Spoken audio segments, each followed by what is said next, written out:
மத்தேயு எழுதின சுவிசேஷம்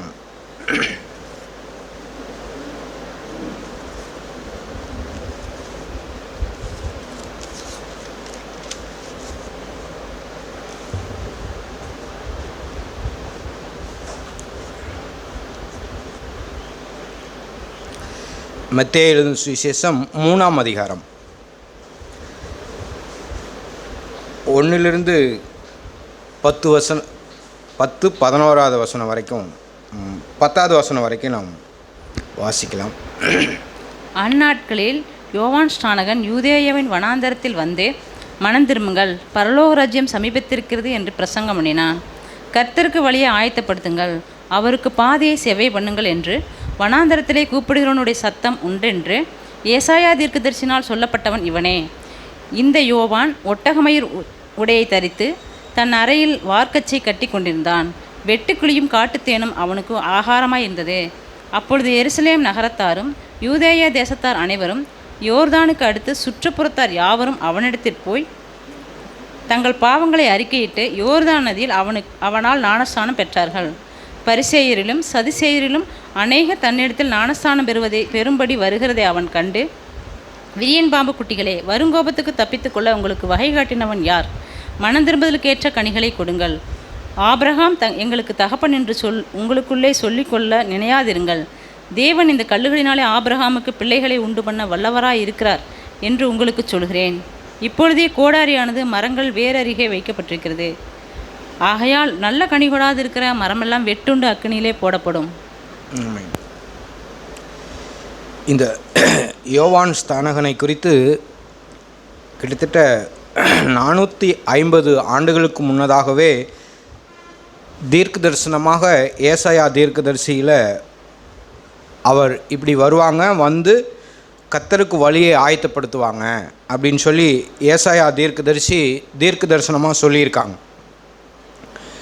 அப்படி இருக்கும்போது இந்த யோவான் ஸ்நானகன் கிட்டத்தட்ட எல்லா தீர்க்க தரிசனங்களும் நிறைவேறின பின்பு இயேசு கிறிஸ்து அவர் வாழ்ந்த நாட்களில், அவர் பிறந்த நாட்களில், அவரும் பிறந்திருந்த போது கிட்டத்தட்ட ஒரு 30 வருஷம் இயேசு கிறிஸ்து வளர்ந்து அவர் இருந்த நாட்களில் இவரும் இருந்திருக்கிறார்.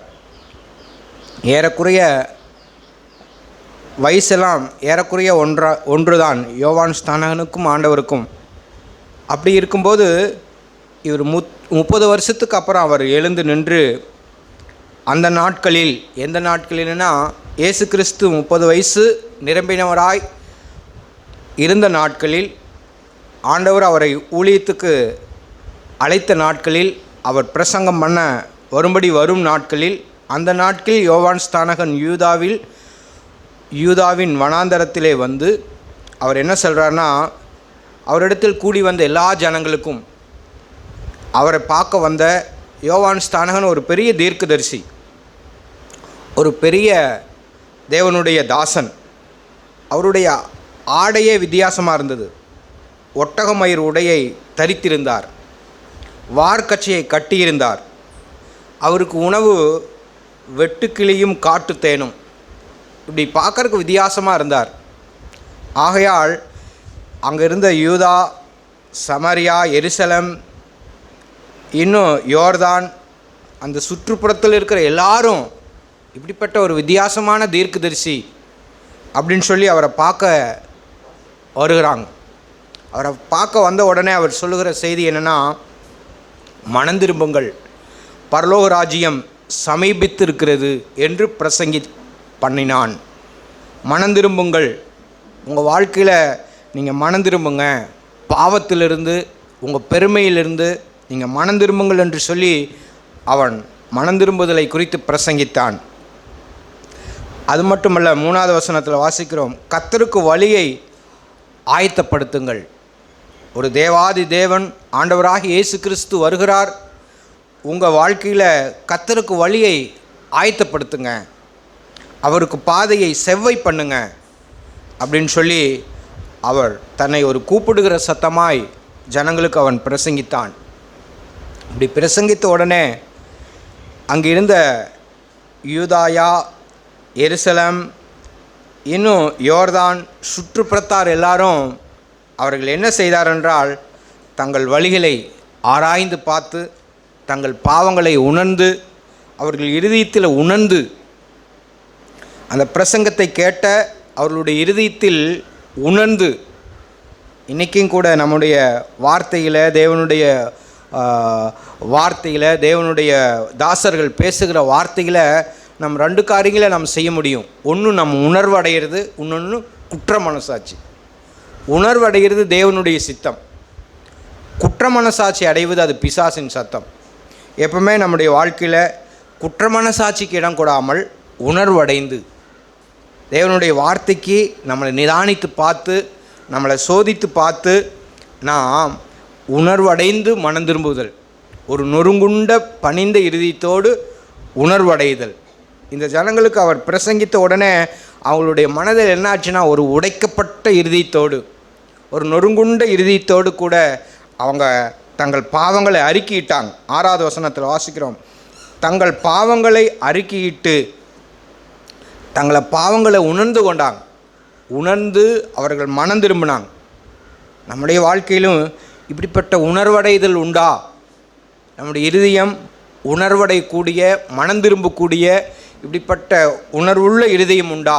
நம் சபை கூடி வருகிற, வார்த்தைகளை கவனமாய் கேட்குற, அல்லது அநேக ஆண்டுகளாய் நம் வேத வார்த்தைகளை கேட்குற நமக்கு இப்படிப்பட்ட ஒரு மனம் திரும்புதல் உண்டா?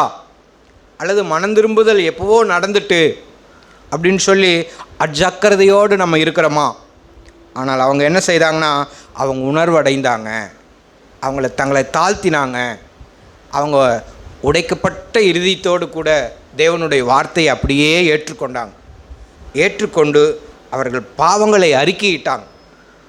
அவங்கள இருதயத்தில் தேவனுக்கு நேராக போய் தங்கள் பாவங்களை எல்லாம் அறிக்கையிட்டாங்க.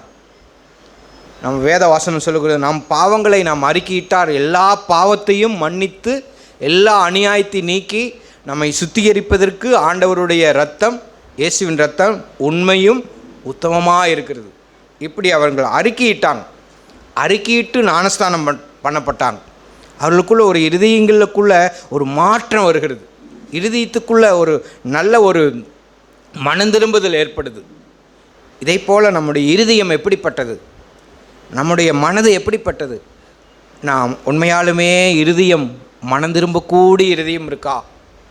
நம்முடைய இருதயத்தில் நாம் உணர்வடைந்து கீழ்ப்படிந்து, நாம் வேதத்தில் வாசிக்கிறோம், இருதயத்திலிருந்து கேடான சிந்தை புறப்பட்டு வரும்னு வாசிக்கிறோம்.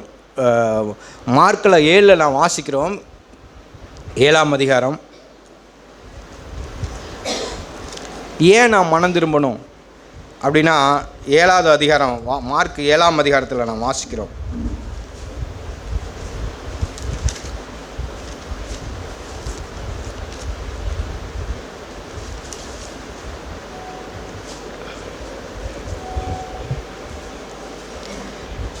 ஏழு 21, 22, 23 வாசிப்போம். எப்படியெனில் மனுஷனுடைய இருதயத்துக்குள்ளிருந்து பொல்லாத சிந்தனைகளும், விபச்சாரங்களும், வேசித்தனங்களும், கொலைபாதகங்களும், களவுகளும், பொருளாசைகளும், துஷ்டத்தனங்களும், கபடும், காமவிகாரமும், வன்கண்ணும், தூசணமும், பெருமையும், மதிகேடும் புறப்பட்டு வரும். பொல்லாங்கானவளாகிய இவைகளெல்லாம் உள்ளத்திலிருந்து புறப்பட்டு மனுஷனை தீட்டுப்படுத்தும் என்றார். ஆண்டவர் சொன்னார், எப்படியெனில் மனுஷனுடைய இருதயத்துக்குள்ளிருந்து பொல்லாத சிந்தனைகளும்,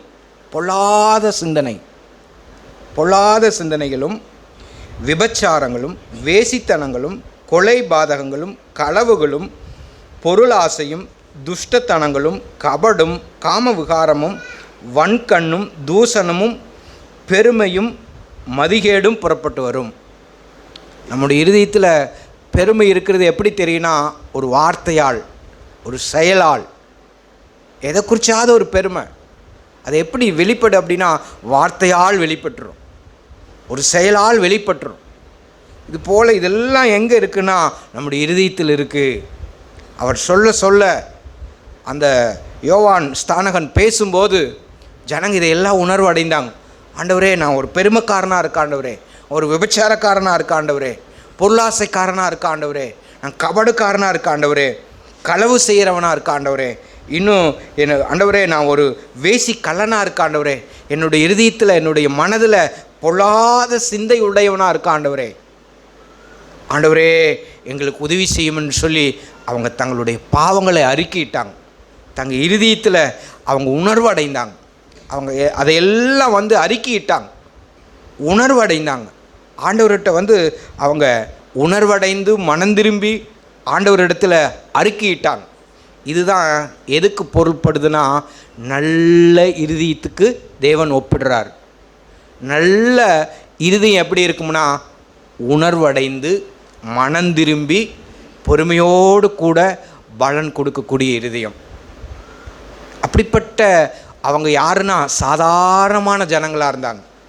தங்களுடைய பாவங்களை அறிக்கையிட்டாங்க. சாதாரணமாக அவங்க கூடி கேட்குறவங்க சாதாரணமான ஜனங்களாக இருந்தாங்க. அவங்க அறிக்கையிட்டு மனம் திரும்பி ஒரு நல் மனதை பெற்றுக்கொண்டாங்க. லூக்காவில் வாசிக்கிறோம், லூக்கா 8ஆம் அதிகாரத்தில் வாசிக்கிறோம்.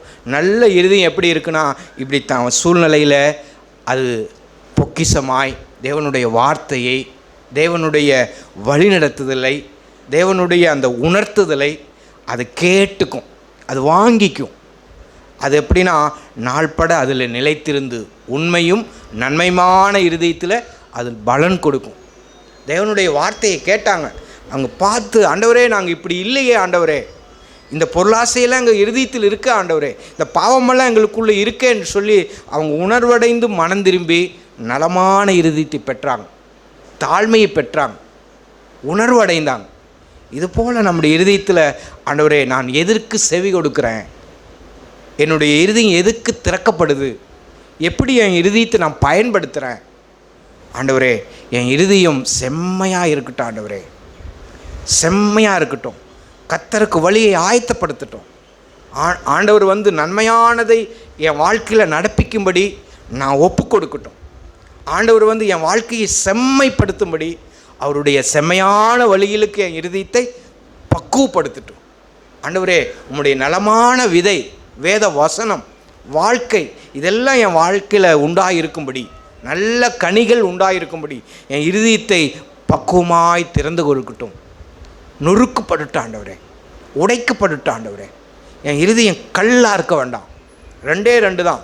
ஒன்று நம்முடைய இருதயத்தை ஆண்டவருக்கு ஒப்பு கொடுக்க முடியும், இல்லைன்னா பிசாசுக்கு ஒப்பு கொடுக்க முடியும். பிசாசு சொல்வான், நீ முழுசும் எனக்கு கொடுக்க வேண்டாம், ஒரே ஒரு நிமிஷம் கொடு, 6 நாள் நீ ஆண்டவருக்கு கொடுத்துரு, ஒரே ஒரு நாள் எனக்கு கொடு, 24 மணி நேரமும் நீ ஆண்டவருக்கு கொடு, ஒரே ஒரு நிமிஷத்தை எனக்கு கொடு. பிசாசு அப்படி தான் வேண்டுவான். நீ அங்கே பாதி இங்கே பாதி இரு, நீ இங்கே பாதி தேவனோடு இரு, பாதி நேரத்தை என்னோடு இரு. மனுஷர் பார்க்கும்போது நீ தேவனோடு இரு, மனுஷர் பார்க்காத பகுதியை நீ எனக்கு கொடுத்துரு. இதை தான் பிசாசு கேட்பான். ஆனால் நம்முடைய இருதயத்தையோ, ஆண்டவரே நான் எப்போதும் சுத்த இருதயத்தோடு நான் பாதுகாத்து கொள்ளட்டேன் ஆண்டவரே, நலமான இருதயத்தை எனக்கு தாங்க ஆண்டவரே, உடைக்கப்பட்ட இருதயத்தோடு, பண்பட்ட இருதயத்தோடு ஆண்டவரே நான் மனம் திரும்பக்கூடிய, என் பாவங்களை எல்லாம் பார்த்து மனம் திரும்பக்கூடிய இருதயத்தை, நவமான இருதயத்தை எனக்கு தாங்க ஆண்டவரே, நலமான இருதயத்தை எனக்கு தாங்க ஆண்டவரே. இப்படி ஆண்டவருக்கு அவங்க ஜனங்க திறந்து கொடுத்தாங்க, அவங்க ரட்சிப்படைந்தாங்க. யோவானுடைய ஸ்தானகனுடைய அந்த வார்த்தைகளுக்கு அப்படியே கீழ்ப்படிந்தாங்க. பரிசேயர்கள் அங்கே வாசிக்கிறோம். அதை பார்த்துட்டு மத்தேயு 3 வாசிக்கிறோம். ஜனங்க பாவங்களை அறிக்கையிட்டு யோர்தான் நதியில் அவனால் ஞானஸ்தானம் பெற்றார்கள். ஜனங்க எல்லாரும், இது சாதாரணமான ஜனங்க இப்படி ஞானஸ்தானம் பெறாங்க. அதை பார்த்துக்கிட்டு இருந்துட்டு பரிசேயர்களும் சதுசேயர்களும் அநேகர் தன்னிடத்தில் ஞானஸ்தானம் பெறும்படி வருகிறதை அவன் கண்டு, விரியன் பாம்பு குட்டிகளே, வரும் கோபாக்கனைக்கு தப்பித்து கொள்ள உங்களுக்கு வகை காட்டினவன் யார்? கடுமையாக சொல்கிறார். பரிசேயர்களும் சதிசேயர்களும் இவங்க யாருன்னா, வேத பாரகராகவும் வேத புஸ்தகத்தை வைத்திருக்கிறவர்களாகவும் தங்களுடைய வாழ்க்கையில் மனம் திரும்புதலே தேவையில்லைன்னு சொல்லி சாதிக்கிற மனுஷர்களாக இருந்தாங்க. அவங்களுடைய இருதயம் எப்படி இருந்ததுன்னா, கடினமாக இருந்தது, கல்லாக இருந்தது. உணர்வு இல்லாதவர்களா, மனம் திரும்பாதவர்களா, மனம் திரும்ப அவசியம் இல்லாதவர்களாக இருந்தாங்க.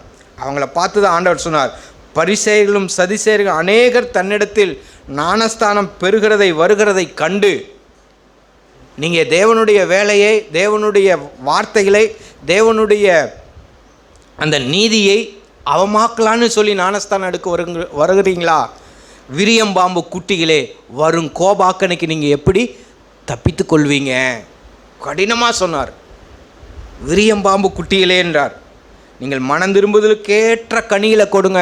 உங்கள் வாழ்க்கையை நீங்கள் யோசித்து பாருங்கள். உங்கள் வாழ்க்கையில் மனம் திரும்பி இருக்கிறீங்களா? விட்டு கொடுத்துருக்கீங்களா? ஒருவருக்கொருவர் நேசிக்கிறீங்களா? நீங்கள் அநியாயமாக ஏதாவது வாங்கினது உண்டா அப்படின்னு சொல்லி அவர் கடினமாக சாடினார். அவங்களுடைய இருதயத்தில் இன்னொன்றும் மெத்தனை போக்கு இருந்தது. என்னென்னா, அந்த பரிசேயர்களுக்கும் சதிசேயர்களுக்கு என்ன இருந்ததுன்னா, நாங்கள் யாருன்னா ஆபிரகாமின் சந்ததியில் நாங்கள் வந்தவங்க. நாங்கள் யார்? ஆபிரகாமின் சந்ததி. அந்த பெருமை அவர்களுக்குள்ளே இருந்தது. நாங்கள்லாம் யாருன்னா இன்னார், நாங்கள் இப்படிப்பட்டவங்க. ஆபிரகாம் எங்களுடைய தகப்பன், எங்களுடைய முன்னோர். ஆகையால் எங்களுக்கு மனம் திரும்புவதற்கெல்லாம் அவசியம் இல்லை. நாங்கள் விட்டு கொடுக்கணுங்கிறதெல்லாம் அவசியம் இல்லை. நாங்கள் திரும்பணுங்கிறதெல்லாம் அவசியம் இல்லை. எங்களுடைய பாரம்பரியமே யாருன்னா ஆபிரகாம் எங்களுடைய தாத்தா. அந்த வம்சத்தில் நாங்கள் வந்தோம். ஆகையால் எங்களுக்கு பாவம் இல்லை. ஆகையால் நாங்கள் மனம் திரும்ப தேவையில்லை அப்படின்னு சொல்லி அவளுடைய இருதயத்தில் அவ்வளவு ஒரு கடினமான இருதயம் கொண்டவங்களாக இருந்தாங்க. ஆனால் அவங்கள பார்த்து தான் அவர் சொல்கிறார், நீங்கள் ஆபிரகாமுக்கு நீங்கள் பிள்ளைகள் என்று நீங்கள் சொல்லிக்கொள்ள நினையாதிருங்கள். அந்த நினப்பு கூட எங்களுக்கு இருக்க வேணாம். தேவனிடத்தில் எல்லாம் ஒன்று தான். இங்கே நிற்கிற நானும் ஒன்று தான், உட்காந்துருக்கிற கேட்குற நீங்களும் ஒன்று தான்.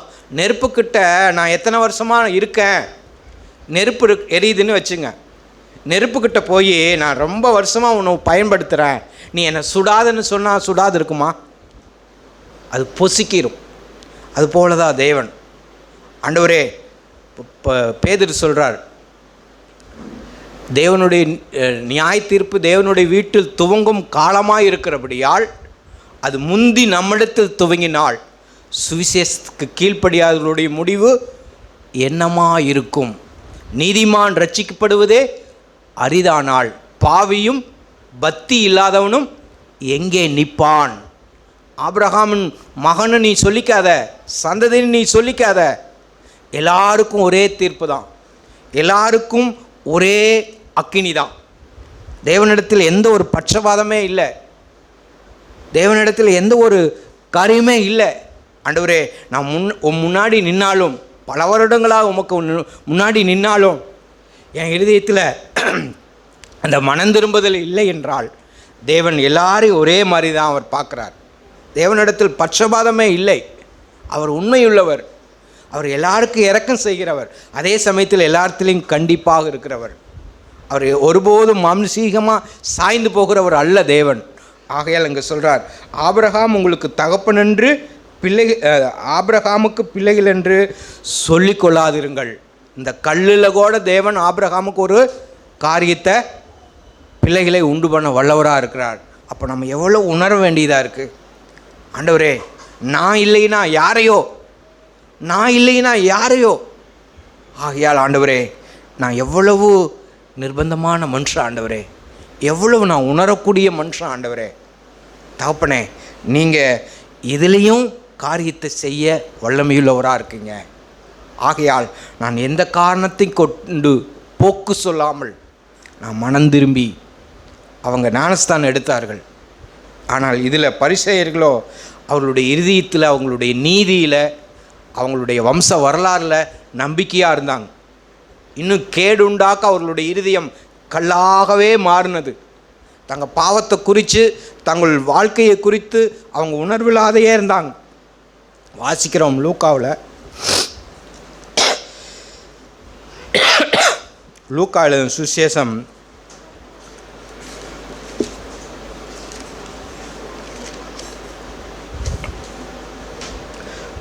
7ஆம் அதிகாரம்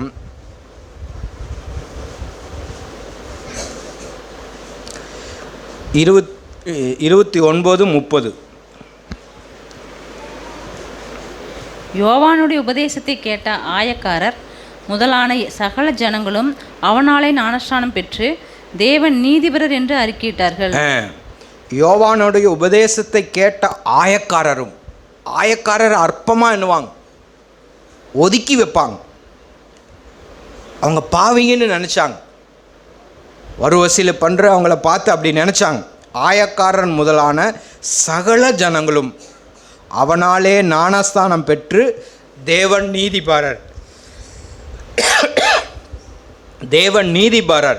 நாங்கள் எல்லாரும் ஆண்டவரே ஏகமாய் கெட்டு போனவங்க ஆண்டவரே, ஏகமாய் மனம் திரும்பின ஆண்டவரே, ஏகமாய் ஆண்டவரே நாங்கள் எல்லாரும் மனம் திரும்பி குணப்படணும் ஆண்டவரே அப்படின்னு சொல்லி அறிக்கையிட்டு தேவனை உயர்த்தினார்கள். தேவன் நீதிபரர். நாங்கள் எல்லாரும் பொய்யர் ஆண்டவரே, நாங்கள் எல்லாரும் மெய்வழியை மறந்தவர்கள் ஆண்டவரே, எங்களுக்கு உதவி செய்யுன்னு சொல்லி அறிக்கையிட்டு தங்கள் வாழ்க்கையை தேவனுக்கு நேராக திருப்பினார்கள். தங்கள் இருதயத்தை தேவன் பக்கமாக நொறுங்குண்டு இருதயத்தோடு திருப்பினார்கள். இதில் நாம் 2 வாசிக்கிறோம். இருதயத்தை தேவன் பக்கமாய் தாழ்த்தினவர்கள், திருப்பினவர்கள், மனம் திரும்பினவர்கள்.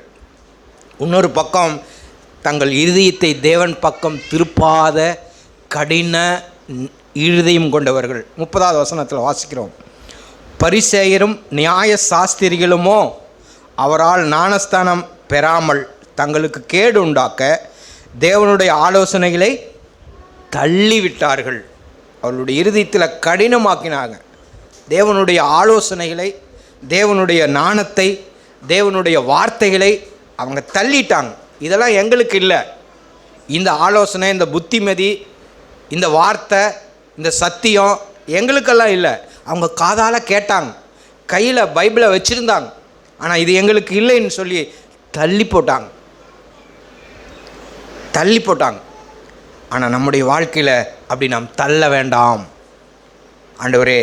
இந்த ஆலோசனை, இந்த புத்திமதி ஆண்டவரே, இதுக்கெல்லாம் என்னுடைய இருதயம் மனம் திரும்பிட்ட ஆண்டவரே, குணப்பட்டுட்ட ஆண்டவரே அப்படின்னு சொல்லி அப்படி குணப்பட்ட அவர்கள் பாவங்களை அறிக்கையிட்டாங்க, ரட்சிப்பை பெற்றாங்க, தேவனோடு அவர்கள் நடந்தார்கள். இவங்களோ அறிக்கையிட்டு அதை தள்ளி விட்டு அவங்க தங்களுக்கு கேடுண்டாக்கி கொண்டாங்க. தேவனுடைய வசனத்தை தள்ளி விடுறவங்க தங்கள் வாழ்க்கையில் கேடுண்டாக்கிக்குவாங்க. அது யாராக இருந்தாலும் சரி, அவங்க வேதத்தை வைத்திருந்தாலும் தேவனுடைய ஆலோசனை எல்லாம் தள்ளி விடுறவங்க, வார்த்தையை கேட்டவங்க. நம்ம சிஎஃப்சி வாழ்க்கையில், சிஎஃப்சி சபையில் நம்ம அநேக வருடங்கள் இருந்தாலும் நமக்கு சொல்லப்பட்டிருக்கிற ஆலோசனைகளையும் புத்திமதிகளையும் அது வாழ்க்கைக்கென்று எடுத்துக்கொள்ளாமல் சொந்த அறிவில் மூளையில் மட்டும் இருந்ததுன்றா நம்முடைய வாழ்க்கையில் அது பலன் இல்லை. ஆண்டவரே, நான் அதை கேட்கவும், அதை கைக்கொள்ளவும், அது வாழவும் ஆண்டவரே நான் பிரயாசப்படுறேன். ஆண்டவரே எனக்கு உதவி செய்யுங்க. இயேசுவே, உம்முடைய மகான்கள், உம்முடைய தாசர்கள், உம்முடைய பரிசுத்தவான்கள் போதிக்கிற வார்த்தைகளை என் வாழ்க்கையில் கைக்கொள்ள ஆண்டவரே எனக்கு உதவி செய்யுங்க, எனக்கு இரக்கம் செய்யுங்க ஆண்டவரே. ஆண்டவரே, இப்படி சொல்லப்பட்டிருக்கு ஆண்டவரே, என் வாழ்க்கையோ இப்படி இருக்கு ஆண்டவரே. ஆண்டவரே, இப்படி எழுதப்பட்டிருக்கு ஆண்டவரே, இப்படி நடத்தியிருக்கிறாங்க, இப்படி வாழ்ந்திருக்காங்க ஆண்டா, என் வாழ்க்கையோ இப்படி இருக்கு ஆண்டவரே. அந்த ஒரு தாகம், அந்த ஒரு ஏக்கம், அந்த ஒரு அவா, அந்த திரும்பக்கூடிய இருதயம், அந்த இருதயத்தில் யோசிக்கக்கூடிய இருதயம், விரும்பக்கூடிய இருதயத்தை தேவன் பார்க்குறார், அவர் கவனிக்கிறார். ஆனால் இவர்களோ தங்களுக்கு கேடுண்டாக்க தேவனுடைய ஆலோசனைகளை தள்ளி போட்டாங்க. அது வேணான்னு ஒதுக்குனாங்க. ஆலோசனையில் எனக்கு தேவையில்லைன்னு சொல்லி அவங்க தள்ளி போட்டாங்க. அதனால் அவங்களுடைய வாழ்க்கையில் பின்னடைவு அடைந்தாங்க. ஆகையால் நம்முடைய வாழ்க்கையில் ஆண்டவரே, நான் உம்முடைய வார்த்தைகளுக்கெல்லாம் என்னுடைய இருதயத்தை திறக்கிற ஆண்டவரே, ஒப்பு கொடுக்குற ஆண்டவரே, என் இருதயத்தை நொறுங்குண்ட இருதயமாக தாழ்மையாக உடைக்கிற ஆண்டவரே. நாம் வாசிக்கிறோம், அப்போஸ்தலர் 16 வாசிக்கிறோம், லீதியாளின் இருதயத்தை கர்த்தர் திறந்தார். ஆண்டவரே, லீதியாளினுடைய இருதயத்தை அந்த பவுலுடைய வார்த்தையிலே அந்த கடல் கரையில் பேசும்போது ஆண்டவரே அந்த வார்த்தையில் எல்லாவற்றையும் கேட்கும்படி, அதை எல்லாத்தையும் ஒப்புக்கொள்ளும்படி, எல்லா வார்த்தையிலும் தன் வாழ்க்கைக்கு ஏற்றுக்கொள்ளும்படி அந்த லீதியாளினுடைய இருதயத்தை தேவன் திறந்தார்.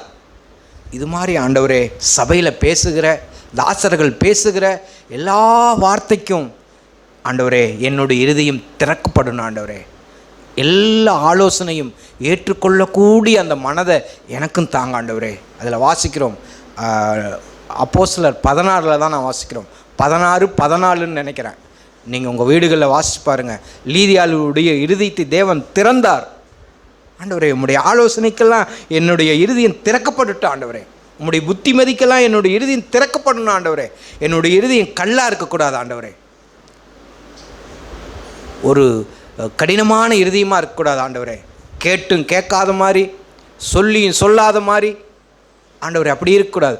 அப்படி இருக்கிறவர்களுக்கு தான் யோவான் ஸ்நானகன் சொன்னார், இதோ விரியம் பாம்பு குட்டியிலே வரும் கோபாக்கனுக்கு நீங்கள் எப்படி தப்பித்து கொள்வீர்கள்? இதோ மரத்தின் வேரருகே கோடாலி வைக்கப்பட்டிருக்கு. அந்த கோடாலி என்பது என்னென்னா, மரம் என்பது என்ன, நம்முடைய சுயம், நம்முடைய சுய வாழ்க்கை, நம்முடைய பெருமை, நம்முடைய மேட்டுமை. எல்லா பாவத்துக்கும் வேறு எதுனா நம்முடைய சுயம். எல்லா தப்புக்கும் எல்லா பாவத்துக்கும் ஆணி வேறு எதுனா நம்முடைய சுயம், நம்முடைய இருதயத்தில் உண்டாயிருக்கிற சுயம். அந்த சுயத்திலிருந்து எல்லா பாவமும் புறப்பட்டு வருது. அதனால்தான் மரத்தருகே கோடாலி வைக்கப்பட்டிருக்கு. ஆண்டவரே என்னுடைய சுயத்தினால் நான் போராடிக்கிட்டே இருக்கேன் ஆண்டவரே. இன்னும் இணக்கம் இல்லை, இன்னும் விட்டு கொடுக்கல, மனம் திரும்பலை, நான் போராடிக்கிட்டே இருக்கேன். 70 வயசானாலும் சரி, 80 வயசானாலும் சரி, அந்த சுயம் இருக்கிற மனுஷன் வாழ்க்கையில் அதுக்கு எப்படின்னா கேட்கவே மாட்டாங்க, ஆலோசனை கேட்கவே மாட்டாங்க. அவங்களுக்கு வயசு வேணால் தலை வேணால் நிறச்சிருக்கும், ஆனால் ஆலோசனை கேட்கவே மாட்டாங்க. அவங்களுடைய பிடிவாதம் தான். ஆனால் அதை தான் ஆண்டவர் சொன்னார், உங்கள் மரத்தின் வேரருகே கோடாலி வைக்கப்பட்டிருக்கு. ஆண்டவரே என்னுடைய சுயம் அழிக்கப்படணும் ஆண்டவரே, அது வேரோடு சாய்க்கணும் ஆண்டவரே. எல்லாவற்றுக்கும் என்னுடைய சுயம்தான் அதுக்கு காரணம் ஆண்டவரே. ஆண்டவரே அந்த சுயத்திலிருந்து நான் விடுதலை ஆக்கப்பட. அங்கே வாசிக்கிறோம், அந்த கோலியாத்தை அந்த தாவீது கொன்ற உடனே அவனை சுற்றி இருந்த கூட்டம் ஓடிடுறாங்க. சுற்றி இருந்த கூட்டம், அதை நீங்கள் எடுத்து வாசிக்கலாம். 1 சாமுவேல் 14-15 நினைக்கிறேன். 1 சாமுவேல்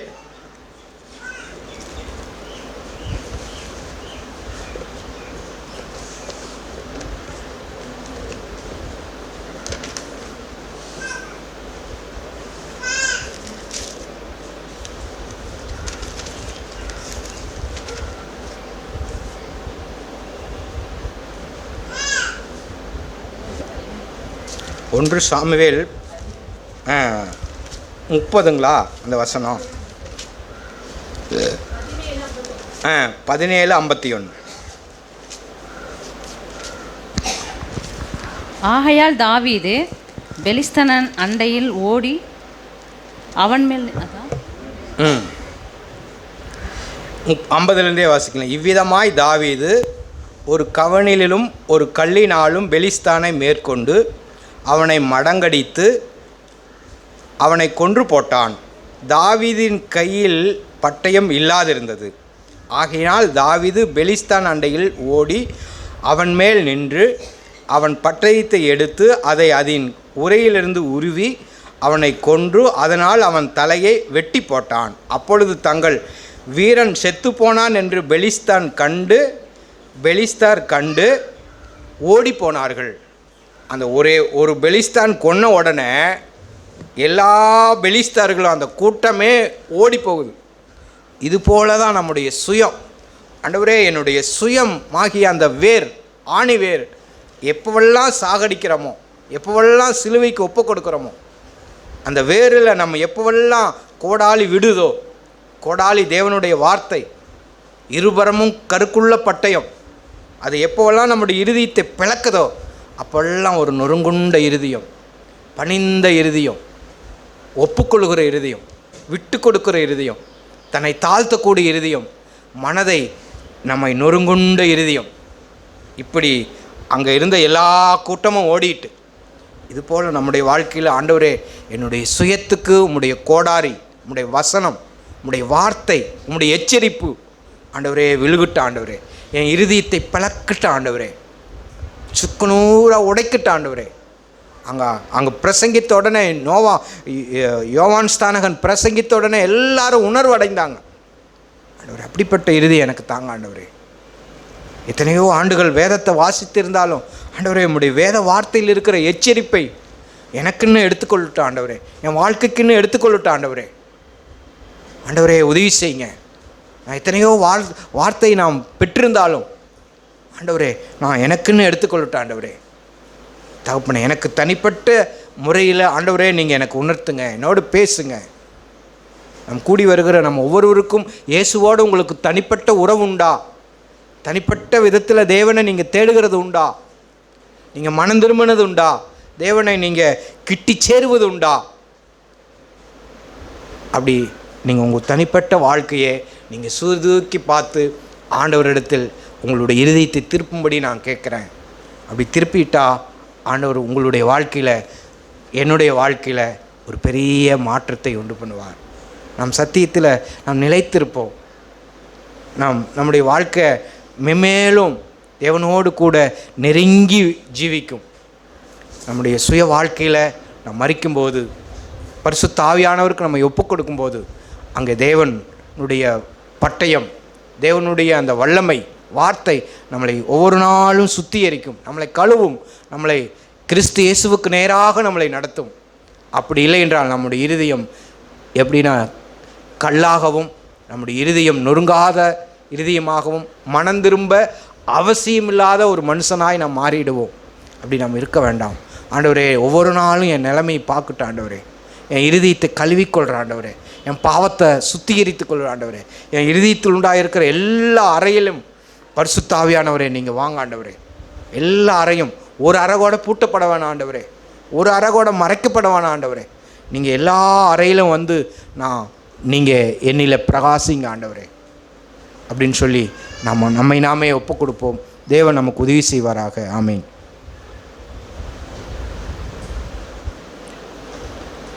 நாம் மத்திய சுவிசேஷத்தின் புஸ்தகம் 3வது அதிகாரத்தை மறுபடியும் திருப்பிக் கொள்ள வேண்டும் என்று நான் உங்களை விரும்புகிறேன்.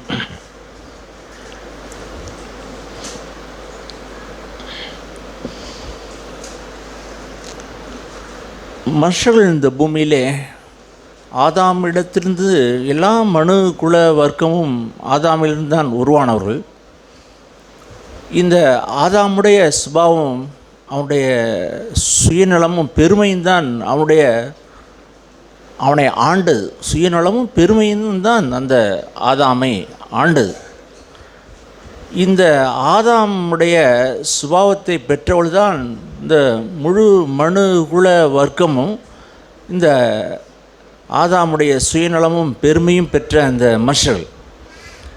ஆனால் அங்கே ஆபிரகாம் அங்கே வர்றார். அவன் விசுவாசத்தின் தகப்பன். அந்த விசுவாசத்தின் அடையாளமாக அவனுக்கு விருத்த சேதனத்தினுடைய முத்திரையை அவன் பெறுகிறான். அப்படி ஒரு கூட்டம் வருகிறது. அந்த விருத்த சேதனத்தை பெற்ற ஒரு கூட்டம். ஆனால் அந்த கூட்டம் என்ன சொல்லுகிறது என்றால், நாங்கள் ஆபிரகாமுடைய சந்ததி என்று சொல்லி மேன்மை பாராட்டி அவருடைய இருதயத்திலே பெருமை உடையவர்களாய் இருக்கிற ஒரு கூட்டம்.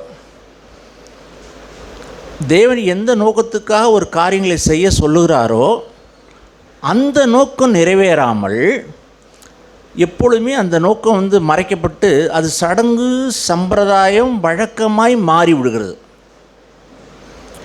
அந்த விருத்த சேதன நிகழ்வு விசுவாசத்தின் அடையாளமாக ஆபிரகாமுக்கு கொடுக்கப்பட்டது, அவனுடைய சந்ததிக்கு கொடுக்கப்பட்டது. பிற்காலங்களில் அது என்னவா மாறினதுன்னா ஒரு சடங்கும் சம்பிரதாயமாய் மாறிவிட்டது. நாங்கள் ஆபிரகாமுடைய சந்ததி என்று சொல்லி அவர்கள் என்ன செஞ்சாங்கனாக்கா தங்களை உயர்த்துகிற ஜனமாய் மாறிவிட்டார்கள். அதை ஆண்டவர் சொல்கிறாங்க, நீங்கள் ஆபிரகாமுடைய சந்ததின்னு சொல்கிறதுனால ஒரு புரோஜனம் இல்லை. உண்மையாலுமே உங்களுடைய இருதயத்தின் ஆழத்தில் மனம் திரும்பணும். அப்படின்னா என்ன அர்த்தம்னா, உங்களுடைய பழைய மனுஷன் சாகணும், பழைய மனுஷி ஒழியணும். அதாவது என்ன சொல்கிறாருனாக்கா, விருத்த சேதனம் ஒன்றும் இல்லை, ஒரு புது சிருஷ்டி தான் வாழ்க்கையில் முக்கியம். அதை சொல்லிவிட்டு அடுத்தபடி நான் மறுபடியும் இதே பக்கத்துக்கு வர விரும்புகிறேன்.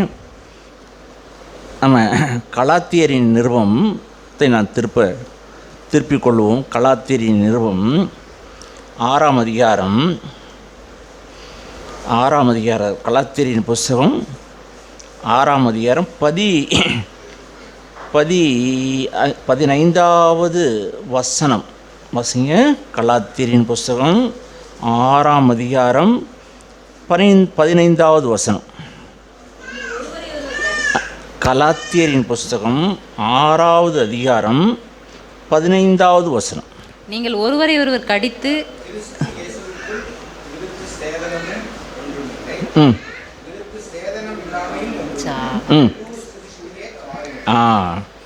விருத்த சேதனமும் ஒன்றுமில்லை, விருத்த சேதனம் இல்லாமையும் ஒன்றுமில்லை. உன் வாழ்க்கையில் ஒரு புது சிருஷ்டி, புதுசாக நீ பிறந்திருக்கியா? அப்போது பழைய மனுஷன் மரிக்காத பட்சத்தில் புது மனுஷன் உற்பத்தியாக முடியாது. இப்போது அந்த ஆபிரகாமிடத்தில் வந்த சந்ததி, யூத மார்க்கத்தார்கள், இஸ்ரவேலர்கள், இந்த முழு உலகத்திலையும் இந்த விருத்த சேதனத்தையே அவர்கள் மேன்மை பாராட்டி இந்த உலகத்திலே நாங்கள் தான் சொல்லி அவர்கள் மேலே பாராட்டினார்கள். ஆனால் பிற்காலங்களில் யோவான் ஸ்நானன் வந்து, எப்பா உன்னுடைய விருத்த சேதனம்லாம் ஒரு பிரயோஜனம் இல்லை, நீ மனம் திரும்பு, நீ சுயத்துக்கு மறிச்சிரு, உன்னுடைய பழைய மனுஷனுக்கு ஒரு முற்றுப்புள்ளி வச்சிரு, மறிச்சிரு, புது சிருஷ்டி தான்ப்பா உன் வாழ்க்கையில் மிக பிரதானம். விருத்த சேதனம் பெற்றிருக்கிறதுனால நீ ஒருபோதும் நீ மாறணும் அல்ல, சுயம் கொழுத்து போயிருக்கு என்று சொல்லி இங்கே என்ன வாசிக்கிறோம், புது சிருஷ்டி தான் காரியம்னு சொல்கிறார். சரி, அடுத்தபடி இங்கே மனம் திரும்புதல் காரியத்தை குறித்து நான் வாசிக்கிறோம்.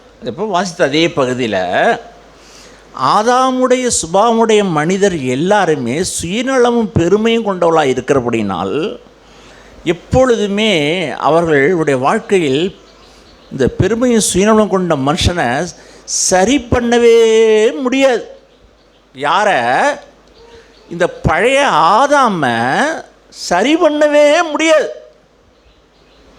நீங்கள் எப்படி நினச்சாலும் இந்த பழைய ஆதாமை என்ன விருத்த சேதனம் பண்ணினாலும், என்னத்தான் நீங்கள் குட்டிக்கரணம் போட்டாலும், நம்ம எல்லாருமே சரி செய்ய முடியாத நடிக்கிறதுல கெட்டிக்காரர்கள், சிறந்த நடிகர்கள். ஆதாமுடைய சுபாவமுடைய எல்லா மனுஷரும் நீங்களும் நானும். சரி, இப்படி சரி செய்யப்பட முடியாதவனை என்ன செய்யணும்? இந்த சரி செய்யப்பட முடியாதவனை என்ன பண்ணணும்னா, இவனை கொலை செய்யணும், அழிக்கணும், ஒழிக்கணும். எப்படி இந்த கடந்த நாட்களில் ஒரு வியாதி வந்தது இல்லையா? என்ன வியாதி? கொரோனா. சரி பண்ணவே முடியாது, வியாதி வந்துட்டா ரைட். அது என்ன பண்ணுறது? வியாதி வந்து மறிச்சிட்டாங்கன்னா கிட்டக்க பொண்டாட்டியோ புருஷனோ யாரும் போக முடியாது, அவங்க குழி நோண்டி போட்டு புதைக்கிறாங்க. அதே போல தான் நம்முடைய மாம்சத்தில் சுயநலமும் பெருமை நிறைந்த இந்த மாம்சத்தை இது சரி பண்ண முடியாது. இதே போல தான் கிறிஸ்துவும் நம்முடைய மாம்சத்தில் வந்தாங்க. இப்போது என்னை போலவே இயேசுவும் வந்தாங்க, என்னை போல மாம்சம் ரத்தமுடையவரை வந்தாங்க. இந்த பழைய மனுஷனுக்கு ஒரு முற்றுப்புள்ளி வச்சாது. என்ன முற்றுப்புள்ளின்னா, அதுதான் சிலுவை சரி செய்யப்பட முடியாத மனுஷனை சிலுவையில் அறைந்து கொலை செய்கிறது. இதுதான் நடந்தது. இதை தான் நம்ம விசுவாசிக்கணும். என்னுடைய பழைய மனுஷன் அவரோடு கூட சிலுவையில் அறையப்பட்டது என்று நாம் அறிந்திருக்கிறோம். இதை ரோமரில் 6ஆம் அதிகாரத்தில் இதை குறித்து நாம் வாசிக்கிறோம். சரி, இந்த கொலை செய்யப்பட்டு செத்த மனுஷன் என்ன செய்யணும்னாக்கா அடக்கம் செய்ய வேண்டும். சரி, இந்த அடக்க ஆராதனுடைய அர்த்தம்தான் ஞானஸ்தானம். ஞானஸ்தானம்னா இன்றைக்கி கிறிஸ்தவத்தில் அது என்ன மாறிட்டாக்கா சடங்கு போல் மாறிவிட்டது. எதெல்லாம் தேவன் நல்ல நோக்கத்தில் ஒன்று ஆரம்பித்தாரோ செய்தாரோ கிறிஸ்தவ வாழ்க்கையில் இன்றைக்கி அது என்னவா மாறிட்டா சடங்கு. அன்னைக்கு நல்ல நோக்கத்தில் விருத்த சேதனம் உருவாக்கப்பட்டது, அவரோட நியாய பிரமாணம் உருவாக்கப்பட்டது, அதுவும் சடங்காய் மாறிவிட்டது, சம்பிரதாயமாய் மாறிவிட்டது. இப்பொழுது ஞானஸ்தானன்ற நிகழ்ச்சியை ஆண்டவர் நல்ல மனம் திரும்புதலுடைய அடையாளம்தான் அந்த ஞானஸ்தானம். ஆனால் அந்த ஞானஸ்தானம் இன்றைக்கி என்னவா மாறிட்டு தெரியுமா? சடங்காய் மாறிவிட்டது கிறிஸ்தவ உலகத்தில். நான் பயப்படுகிறேன். உண்மையாலுமே பழைய மனுஷன் அடக்கம் பண்ணப்பட்டான்னா அங்கே புது சிருஷ்டி உருவாகியிருக்கணும். அவனுடைய பேச்சு, அவனுடைய பார்வை, அவனுடைய குணலட்சணம் எல்லாமே மாறி இருக்கணும். வீட்டில் ஒரு புதுசாக ஒரு குழந்தை பிறந்துச்சுன்னா அந்த குழந்தையுடைய சுபாவம், அவனுடைய முகம், அவனுடைய எல்லா ஆக்டிவிட்டியும் வேறு மாறி இருக்கும். புது சிருஷ்டி. ஆனால் நம்மில் நிறைய பேருடைய வாழ்க்கை ஞானஸ்தானம் மட்டும் எடுத்திருக்கிறோம். வருஷம் உருண்டு ஓடிடுச்சு, முடி நரைச்சிடுச்சு, தோல் சுருங்கிடுச்சு, வேத வார்த்தை அடுக்கடு மொழியில் வருது, வாயை திறந்து ஜெபம் செய்ய சொன்னால் முழநீட்டு நீண்டு போகுது. ஆனால் கனி உள்ள வாழ்க்கை உண்டா? இல்லை இல்லை. நான் துக்கம் அடைகிறேன், வேதனை அடைகிறேன். நிறைய பேருடைய வாழ்க்கையில் கனி இல்லை. ஏன்னா இன்னும் பழைய மனுஷனை இன்னும் சபைப்பட்டிக்கு கொண்டுட்டு போகலை. அவங்களுக்கு இன்னும் தேவ பயம் இல்லை, தன் கண்களில் உண்மை இல்லை. பேச்சு வருது, தொண்டைக்கு வருது, இதோட இங்கே கட் பண்ணிடணும்ல, அடைக்கணும்ல நாக்க. நீ தேவனுடைய பிள்ளையாக இருந்தால் நாக்கை அடக்கி ஆளுவ. தேவனுடைய பிள்ளையாக இருந்தால் கண்ணுடைய விஷயத்தில் உண்மையாக இருப்ப. இச்சை எழும்புது மாம்சத்தில், விபச்சார சிந்தை எழும்புது. வேறுடைய மகனோ, வேறுடைய மகளோ, வேறுடைய மகனோ, யாரோ ஒரு இச்சை எழும்புது. கொலை செய்ய வேண்டாமா? நீ தேவனுடைய பிள்ளைங்கிறத நிரூபிக்க வேண்டாமா? பிசாசுக்கு நீங்கள் சொல்ல வேண்டாமா நீங்கள் யாருன்னு? ஆனால் பேருக்கு ஞானஸ்தானம் இருக்குது, ஆனால் குணம் இன்னும் மாறலை. குணம் மாறலை. நான் வேற யாரையும் சொல்ல விரும்பலை. இங்கே நம்ம மத்தியில் இருக்கிற நம்மளை பார்த்து என்னையும் சேர்த்து சொல்கிறேன்.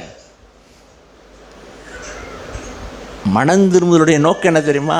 மனம் திரும்பிட்டால் அங்கே ஒரு புது சிருஷ்டி உண்டாயிருக்கணும், பழையவைகளெல்லாம் ஒழிந்து போயிருக்கணும், புதுசு ஒன்று உருவாகிருக்கணும்.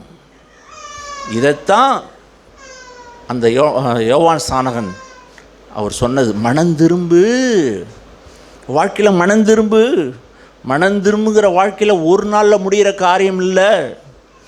நீ கல்லறைக்கு போகிற நாள் வரைக்கும் மனம் திரும்பி கொண்டே இருக்கணும். எதெல்லாம் எனக்கு பாவம்னு தோணுதோ இன்னும் மனம் திரும்பணும். இன்னும் புறங்கூறுதலை விடலை. நான் நிறைய பேர் பார்த்துருக்கிறேன், புறங்கூறுதலை இன்னும் விடவே இல்லை.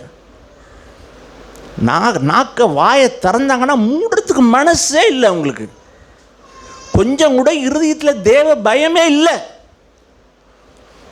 மூக்கில் கட்டியாச்சு, தோட்டை கட்டியாச்சு, நாக்கில் கட்டியாச்சு, பக்தி வேஷம் ஞாயிற்றுக்கிழமை இழுத்து மூடியாச்சு, ஸ்தோத்திரம் சொல்கிறதுலையும் அல்லேலியா சொல்கிறதுலையும் நடிக்கிறதுல கெட்டிக்காரர்கள். அவ்வளவு கெட்டிக்காரர்கள் நடிக்கிறவர்கள். சடங்காச்சாரமாக அந்த ஞானஸ்தானத்தை பெற்றுக்கொண்டாச்சு, வாழ்க்கையில் மாற்றம் இல்லை, புது சிருஷ்டியாய் மாறலை, அவனுடைய வாழ்க்கையில் கனி இல்லை. நான் துக்கப்படுகிறேன், வேதனை அடைகிறேன்.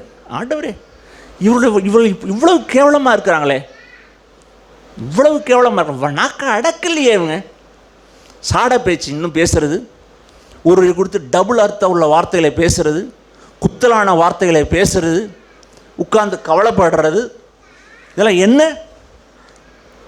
ஒரு கிறிஸ்தவனுடைய வாழ்க்கையில் புது சிருஷ்டி உருவாகிட்டே இருக்கணும். பழைய ஆள் அவன் மரணத்துக்கு ஒப்பு கொடுக்கப்பட்டிருக்கணும், கோடாலிக்கு வேற ஒப்பு கொடுத்துருக்கணும். மனம் திரும்புதல்ங்கிறது நான் செய்கிற வேலை. தேவன் என்னை புது சிருஷ்டியாய் மாற்றுகிறது அவருடைய வேலை. நான் மரணத்துக்கு என்னை ஒப்பு கொடுக்கறது என் வேலை. ஆனால் என்னை தேவனுடைய சுபாவம் உடையவனாய் ஒவ்வொரு நாளும் மாற்றுவதற்கு அவர் எனக்கு கிருபை செய்கிற வேலை அவருடைய வேலை. கிறிஸ்தவத்தில் எப்பொழுதுமே ரெண்டு வேலை ஒன்று இருக்குது. நான் செய்கிற வேலை ஒன்று இருக்குது, அவர் செய்கிற வேலை ஒன்று இருக்குது. தாழ்த்துறது என் வேலை, உயர்த்துறது அவர் வேலை. தாழ்மையாக இருப்பது என் வேலை, கிருபை கொடுக்கறது அவருடைய வேலை.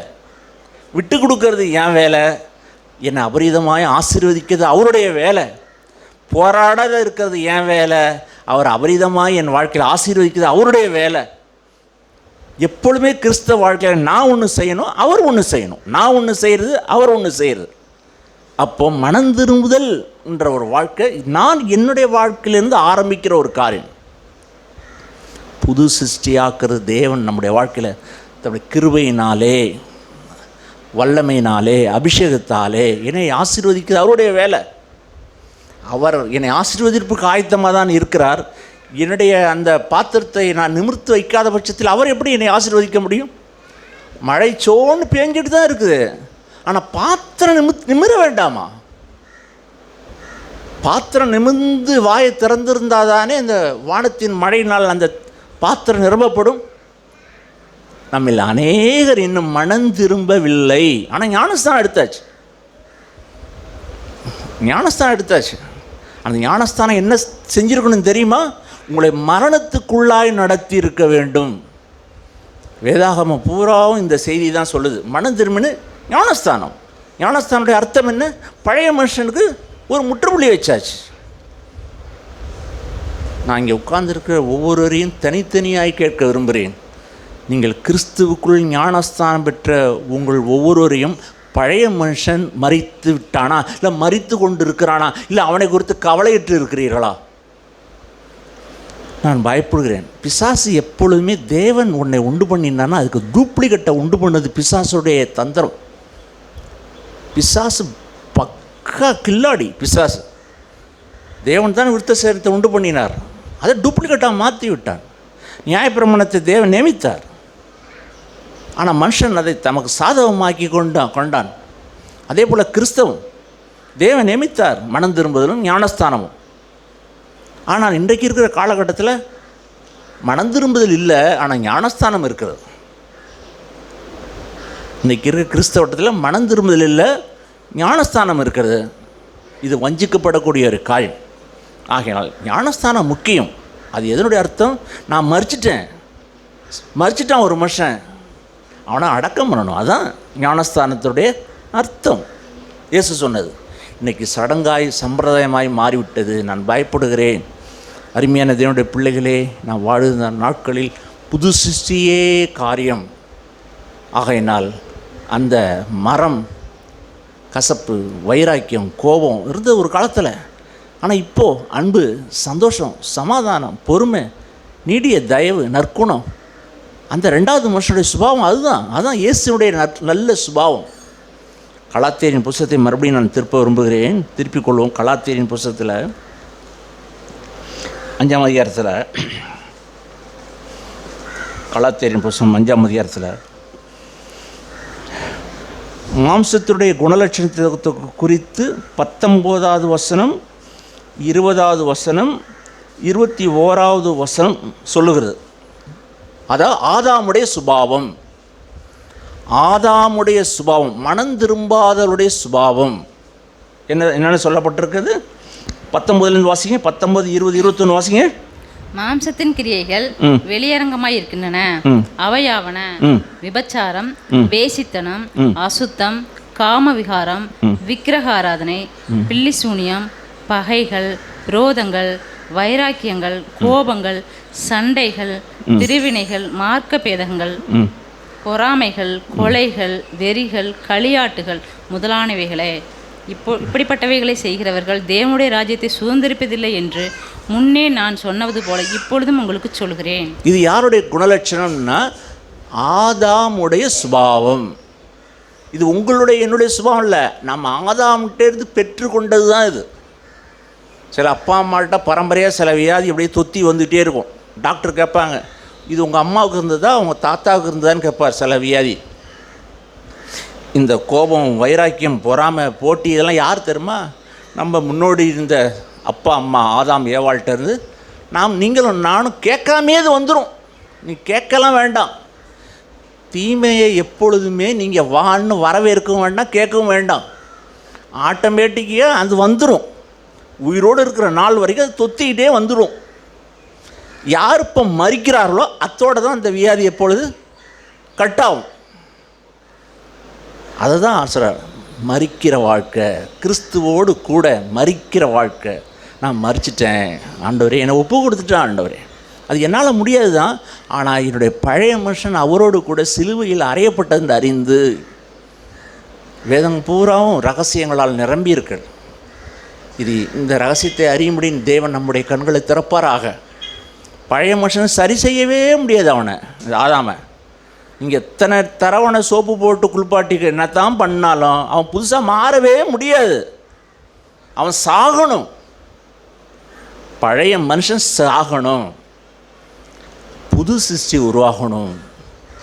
கிறிஸ்துவுடைய சுபாவம் அப்போ தான் உருவாகணும். அதை தான் அடுத்தபடி வாசிக்கிறோம். 22, 23 வாசிங்க. ஆவியின் கனியோ அன்பு, சந்தோஷம், சமாதானம், நீடிய பொறுமை, தயவு, நற்குணம், விசுவாசம், சாந்தம், இச்சையடக்கம், இப்படிப்பட்டவர்களுக்கு விரோதமான பிரமாணம் ஒன்றுமில்லை. இது புது சிருஷ்டியுடைய குணலட்சணம்.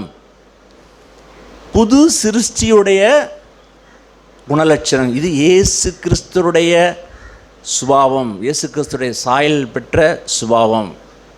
இதில் ஒன்று குறைப்பட்டாலும் கூட நம்முடைய வாழ்க்கையில் துக்கித்து அழுது புலம்பணும். ஓ ஆண்டவரே, கோபம் இருக்குது ஆண்டவர், எரிச்சல் இருக்குது ஆண்டவரே, யாரையோ ஒருத்தரை மன்னிக்க முடியல ஆண்டவர், இடத்துல இச்சை தாண்டவம் ஆடுது ஆண்டவரே, எனக்கு உதவி செய்யுங்க.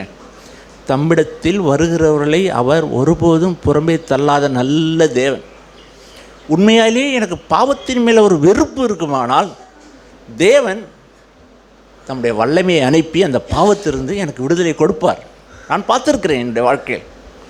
எந்த அளவு பாவத்தின் மேலே எனக்கு வெறுப்பு இருக்கிறதோ அந்த அளவுக்கு தேவன் தம்முடைய வல்லமையை அனுப்பி அந்த பாவத்தின் வல்லமையிலிருந்து தேவன் என்னை விடுவித்திருக்கிறதை நான் அநேக சமயங்கள் நான் உணர்ந்திருக்கிறேன். காம இச்சை, கோபம், இது வல்லமையாய் நம்மளை இழுக்கிற ஒரு சக்தி. கோபமும் காம இச்சையும் அண்ணன் தம்பி ரெண்டு பேரையும் ஜெயிக்கணும்னா தேவனுடைய வல்லமை வேணும். இவங்க 2 பேரும் இரட்டையர்கள். காம இச்சையும் கோபமும் இரட்டை பிள்ளைங்க.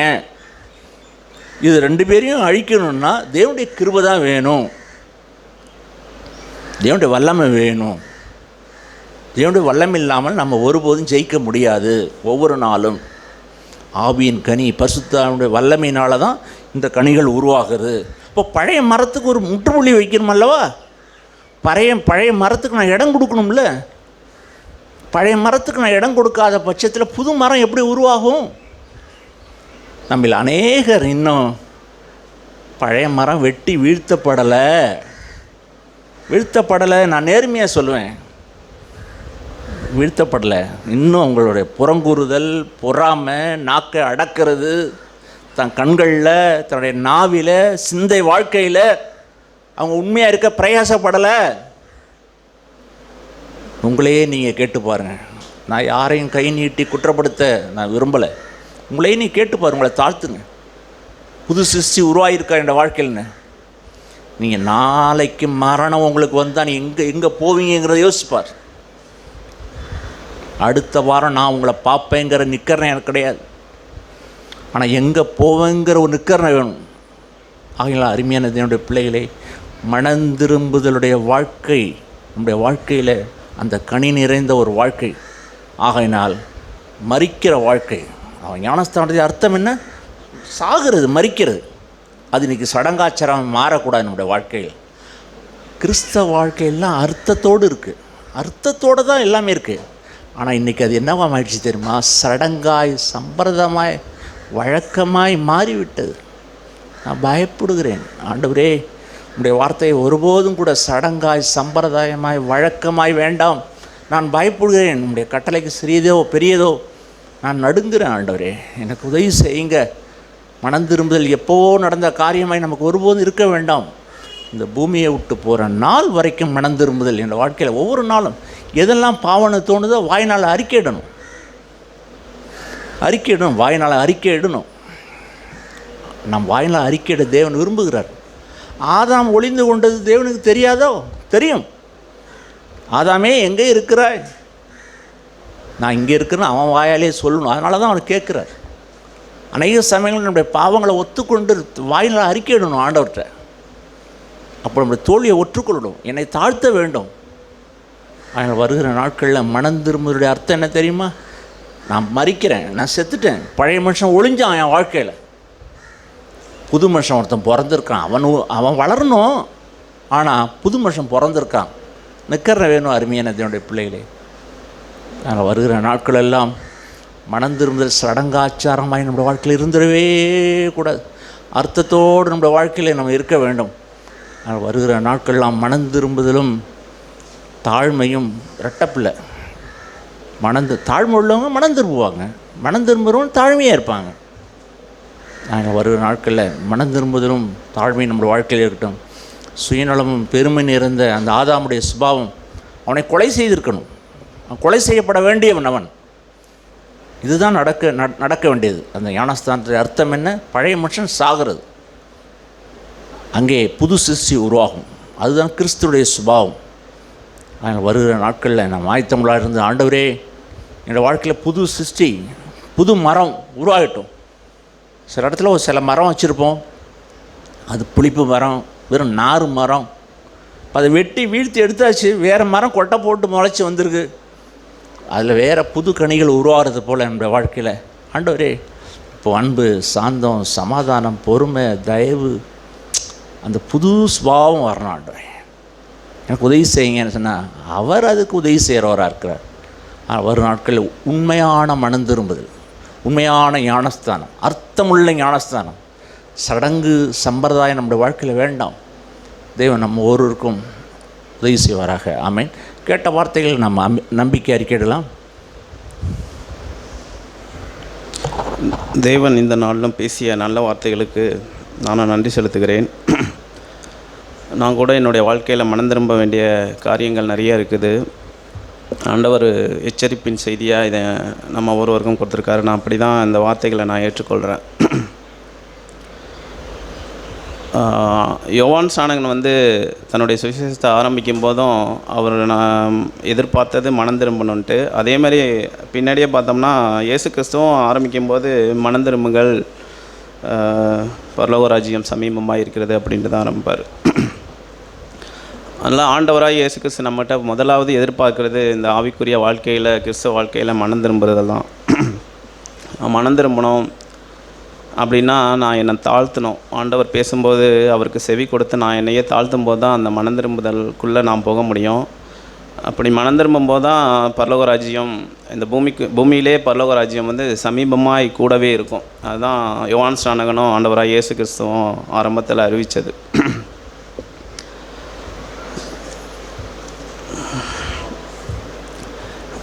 ஆகவே என்னுடைய வாழ்க்கையிலேயே என்னை நானே ஆராய்ந்து பார்த்து, சோதித்து பார்த்து, மனம் திரும்ப வேண்டிய காரியங்கள் எங்கெங்கெல்லாம் இருக்குது அப்படின்னு பார்த்து, நான் மனம் திரும்ப எனக்கு விருப்பம் கிடையாது. ஆண்டவருடைய வார்த்தையை தாழ்த்தி செவி கொடுத்து அதுக்கு மனம் திரும்ப விருப்பம் இல்லாமல், ஆனால் நான் பரலோகத்துக்கு போயிடணும், தேவனுடைய ராஜ்யத்தை சுதந்திரத்து கொள்ளணும் அப்படின்ட்டு நான் இருக்கும்போது, அதே பரிசேயர் சதிசேயருடைய ஆவி தான் எனக்கும் இருக்கும். அதே ஆவியை நான் மனம் திரும்ப எனக்கு மனசு இல்லை, விருப்பம் இல்லை, ஆனால் நான் பரலோகத்துக்கு போயிடணும், ஆண்டவருடைய ராஜ்யத்தை சுதந்திரித்து கொள்ளணும் அப்படிங்கிற விருப்பம் இருக்கும்போது, அதே பரிசேயர் சதிசேயர் ஆவி உடையவனாக நான் ஆண்டவர்கிட்ட சபைக்கு ஒவ்வொரு வாரமும் கொண்டு நான் 10 வருஷம் 15 வருஷமாக வரலாம். இந்த ஆவி உடையவனாக நான் வரும்போது என்னையும் பார்த்து ஆண்டவர் இதே தான் சொல்லுவார். விரியன் பாம்பு குட்டியே, வருங்கோபத்துக்கு தப்பித்துக்கொள்ள உனக்கு யார் வகை காட்டினா அப்படின்னா என்னையும் பார்த்து அதே தான் சொல்லுவார். ஏன்னா ஆண்டவருடைய வார்த்தையை கேட்கும்போது நான் மனம் திரும்பணும். அந்த பரிசேயர் சதிசேயர் ஆவி கூடியவனா நான் அதை விலக்கி விட்டு போகும்போது என்னுடைய ஆவியும் அப்படிப்பட்டதாய் மாறும். அதுதான் நான் இந்த நாளில் நான் உணர்த்தப்பட்டேன். ஆண்டவரே, இப்படிப்பட்ட ஆவி உடையவனாக நான் இருக்க வேண்டாம். என்னுடைய வாழ்க்கையில் மனம் திரும்ப வேண்டிய காரியங்கள் நிறையா இருக்குது. ஆண்டவர் ஒவ்வொரு நாளும் பேசுகிறாரு. அநேக வார்த்தைகள் மூலமாக, சகோதரர்கள் மூலமாக பேசும்போது நான் மனம் திரும்பணும், என்னை நானே ஒப்பு கொடுக்கணும், என்னை முதலாவது நான் தாழ்த்தணும். அப்போ தான் அந்த மனம் திரும்புதலுக்குள்ளாக நான் போக முடியும். அதுதான் நான் இந்த நாளில் நான் உணர்த்தப்பட்டேன். அந்த பழைய மனுஷன் ஞானஸ்தானம் எடுக்கும்போது செத்துடுறான், ஒப்பு கொடுத்துட்றோம். ஆனாலும் உயிர் பெற்று எல்லாருடைய வாழ்க்கையிலும் உயிர் பெற்று திரும்ப திரும்ப அந்த ஆவி, எரிச்சல், கோபம், இச்சை எல்லாம் வரும்போது நான் இன்னும் மறிக்கவே இல்லையே அப்படின்ட்டு நான் வந்து துக்கப்படணும். ஆண்டவரே, நான் மறிச்சிட்டேன், என்னை ஒப்பு கொடுத்துட்டேன், ஆனாலும் திரும்ப திரும்ப அந்த பழைய ஆதாமின் சுபாவம் வந்துக்கிட்டே இருக்குதே அப்படின்ட்டு நான் துக்கப்பட்டு மறுபடியும் மனம் திரும்பவும் மறிக்கவும் நான் என்னை ஒப்பு கொடுக்கணும். அதான் இந்த நாள்லையும் பிரதர் பேசும்போது நான் உணர்த்தப்பட்டேன். இன்னொரு காரியம், பிரதர் சென்னையை சேர்ந்த சகோதரர் ஜெயசுதாஸ் வந்து ஒரு வாலிபர் யூத் மீட்டிங்கில் பேசும்போது ஒரு சின்ன கதையை சொன்னாங்க.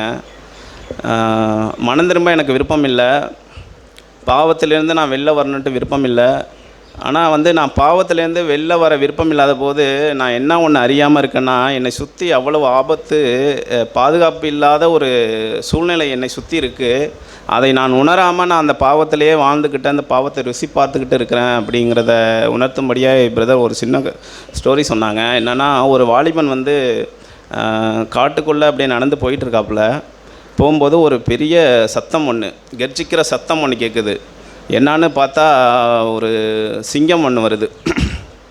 சிங்கத்தை பார்த்தோன்னே பயம், ஏராளமான பயம் வந்துடுது. ஐயோ, அந்த சிங்கம் வந்து என்னை விழுங்கிடுமே, என்னை கடிச்சிடுமே, என்னை கொன்றுடுமே அப்படின்ட்டு பயந்து போய் ஓடுறான் அந்த வாலிபன்.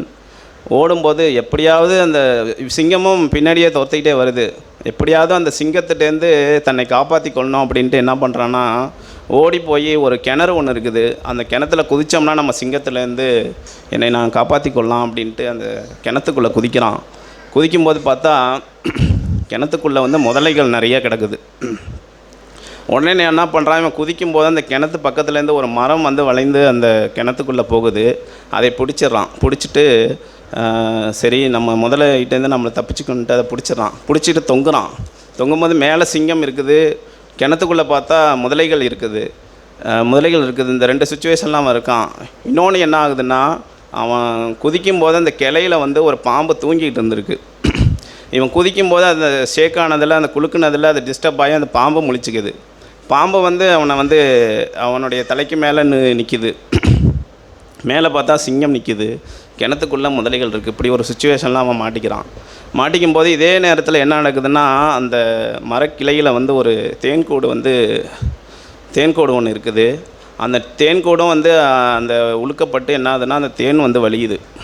இவன் என்ன பண்ணுறான்னா, இவ்வளோ ஆபத்து தன்னை சுற்றி இருக்குது, அந்த தேன் வந்து அவனுடைய வாய்க்கு நேராக வரும்போது தன்னுடைய நாக்கை நீட்டி அந்த தேனை வந்து சுவைக்கிறான்.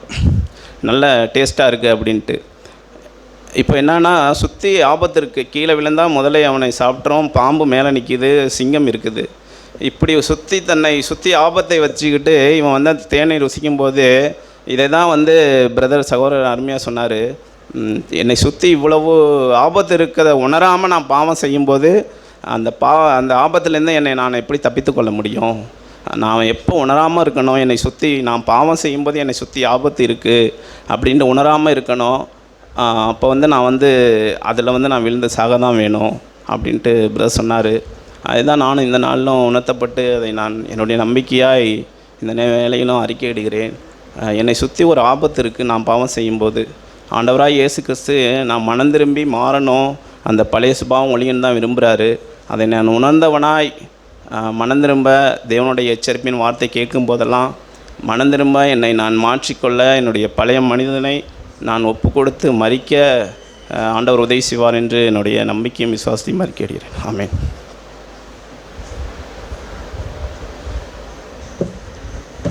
தேவன் பேசிய ஜீவனுள்ள வார்த்தைகளுக்கு நான் மிகவும் நன்றி செலுத்துகிறேன். நாம் இந்த மனம் திரும்புதல்ங்கிற காரியத்தை எத்தனையோ முறை நாம் கேட்டிருப்போம். ஆனாலும் கிறிஸ்தவ வாழ்க்கைக்கு முதல் படியே மனம் திரும்புதல் தான். பிரதர் பேசும்போது சொன்னாங்க, எல்லாமே இன்றைக்கி சடங்காச்சாரமாக மாறிட்டு. விசுவாசிகள் சபைக்கு கொஞ்ச நாள் வந்தோம்னா மனம் திரும்பி இருக்கோமோ இல்லையோ, ஆனாலும் கூட ஞானஸ்நானம் எடுத்துடுறோம். ஞானஸ்நானங்கிறது வந்து அதனுடைய அர்த்தமே தெரியாமல், நான் ஞானஸ்நானம் எடுத்து 25 வருஷம் ஆகுது, 20 வருஷம் ஆகுது, 10 வருஷம் ஆகுது, 8 வருஷம் ஆகுது நாம் சொல்லிக் கொடுக்குறோம். ஆனால் அதனுடைய உண்மையான ஒரு காரியம் நாம் கேட்டோம். பழைய மனுஷன் அடக்கம் பண்ணப்படணும். அதை அடக்கம் பண்ணாத பட்சத்தில் ஒருபோதும் உயிர் இருக்கும் பொழுது எப்படி என்ன செய்ய முடியும்? 100க்கு 100 நான் அடக்கம் பட்டவனாக இருக்கணும். அப்போ தான் வேதம் சொல்கிறது, மரித்தவன் பாவத்திற்கு நீங்கி விடுதலையாக இருக்கிறானே.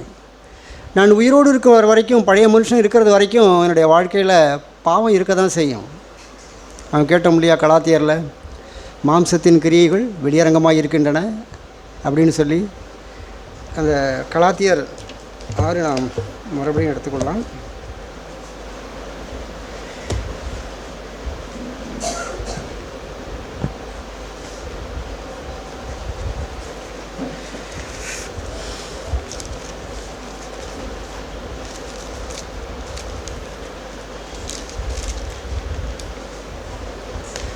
கலாத்தியர் 5:19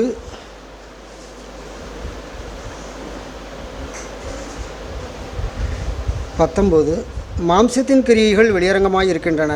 அவையாவன: விபச்சாரம், வேசித்தனம், அசுத்தம், காமவிகாரம், விக்கிரகாராதனை, பெல்லிசூனியம், பகைகள், விரோதங்கள், வைராக்கியங்கள், கோபங்கள், சண்டைகள், பிரிவினைகள், மார்க்கபேதங்கள், பொறாமைகள், கொலைகள், வெறிகள், களியாட்டுகள் முதலானவைகளே.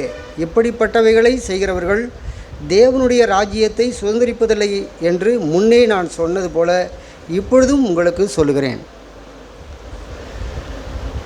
இப்போ நான் கேட்டோம், அந்த பரிசேயர் சதுசேயர்கள்லாம் நான் மனம் திரும்ப வேண்டிய அவசியம் இல்லைன்னு சொல்லி அதை தள்ளிட்டு போயிட்டாங்க. ஆனால் யோவான் ஸ்நானகனும் விரியன் பாம்பு குட்டிகளே அப்படின்னு சொல்லி அவர் பேசுகிறார். நம்மையும் கடந்து வருகின்ற வார்த்தை அதுதான். உண்மையாலுமே நாம் நம்மை ஆராய்ந்து பார்த்தோமானால் கூறப்பட்ட இத்தனை காரியங்களும் நம்மிடத்தில் எழும்புகிறதை நாம் பார்க்கலாம். பொறாமைகள், வெறிகள், களியாட்டுகள், எத்தனையோ காரியங்கள் இருக்குது. பகைகள், விரோதங்கள், வைராக்கியங்கள். நாம் விழிச்சியுற்ற பொல்லாத மாம்சத்தில் குடியிருக்கிறோம் பிரியமானவர்களே. அதனால தான் பவுல் சொன்னார், நான் விரும்புகிற நன்மை செய்கின்ற விருப்பம் என்னிடத்தில் இருக்கிறது, நன்மை செய்வதோ என்னிடத்தில் இல்லை. நான் விரும்புகிற நன்மையை செய்யாமல் விரும்பாத தீமையை செய்கிறேன். ஆதலால் நான் அல்ல, எனக்குள் இருக்கிற பாவமே அப்படி செய்கிறது. நிர்பந்தமான மனுஷன் நான் யார் இந்த மரண சரீரத்திலிருந்து என்னை விடுதலையாக்குவார்கள் அப்படின்னு சொல்லிட்டு கர்த்தராகிய இயேசு கிறிஸ்து மூலமாக என் தேவனை ஸ்தோத்தரிக்கிறேன்னு சொல்கிறார். அதனால் நான் பொல்லாத ஒரு மாம்சத்தில் குடியிருக்கிறேன். நான் கேட்டோம் இல்லையா, நல்லா நடிக்கலாம். நான் ஒரு பாவம் செய்யாதவர்கள் போல, என்னிடத்தில் எந்த பாவ சுபாவமும் இல்லாத போல நாம் செய்யலாம், நினைக்கலாம். ஆனால் தேவனுக்கு முன்பாக நாம் நம்மை நிறுத்துவோமானால் நாம் எவ்வளவு, அவர் சொல்கிறார், பவுல் சொல்வார், பாவிகளில் பிரதான பாவி நான் தான் ஆண்டவரே. இந்த பரிசுத்தவான்கள் எல்லாரிலும் நான் சிறியவன் ஆண்டவரே அப்படிம்பார். தன்னுடைய உண்மையான நிலைமை அவர் பேசுகிறார். நன்மை செய்கின்ற விருப்பம் என்னிடத்தில் இருக்கிறது, நன்மை செய்வதோ என்னிடத்தில் இல்லை. நான் விரும்புகிற நன்மையை செய்யாமல் விரும்பாத தீமையே செய்கிறேன்.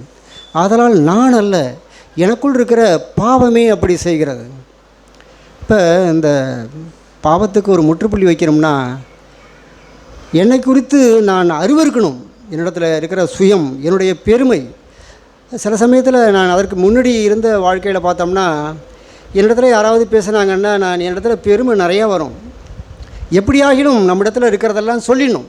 நான் யார், நான் எப்படிப்பட்டவன், என்னுடைய பிள்ளைகள் எப்படி, குடும்பம் எப்படிலாம் பேசிடுவோம். ஆனால் ஆவியானவர் நம்மோடு இருப்பார். ஆனால் அந்த பேசினதுக்கு பிற்பாடு நமக்குள்ளே ஒரு மனஸ்தாபம் வரும். நான் வேணுமானால் என்னுடைய இச்சையை நான் வெளிப்படுத்தியிருக்கலாம், பேசியிருக்கலாம். ஆனால் ஆவியானவர் பயங்கரமாக துக்கப்படுவார். நீ இப்போ பெருமையாக நீ பேசியிருக்க. பெருமை உள்ளவர்களுக்கு தேவன் எதிர்த்து தான் நிற்கிறார். வேதம் சொல்கிறது யாக்கோபில், நாவும் நெருப்பு தான், பெருமையானவைகளை பேசும் பாருங்கள். நம்முடைய வாழ்க்கையில் இயல்பிலேயே நம்முடைய சுபாவம் என்னடான்னா பெருமையாக இருக்கிறது, பெருமையாக பேசுறது, நம்மிடத்தில் உள்ள நல்ல காரியங்களை மட்டும் காண்பிக்கிறது. ஆனால் என்னுடைய அந்தரங்க வாழ்க்கையோ, என்னுடைய வீழ்ச்சியுற்ற நிலைமையையோ, என்னுடைய தோல்வியையோ, என்னுடைய வாழ்க்கையில் கடந்த காலத்தில் நான் தோற்கடிக்கப்பட்ட நிலைமையெல்லாம் தேவனுக்கு தான் தெரியும். அவர் எத்தனையோ காரியங்களை அவர் மூடியிருக்கிறார், அவர் மறைத்திருக்கிறார். பிரியமானவர்களே, நம்முடைய உண்மையான நிலைமையை நாம் தேவனிடத்தில் ஒத்துக்கொள்வோம். இங்கே கலாத்தியரில் பார்த்தோம்னா, கலாத்தியர் 5ஆம் அதிகாரம் 16வது வசனம், பக்கம் 262.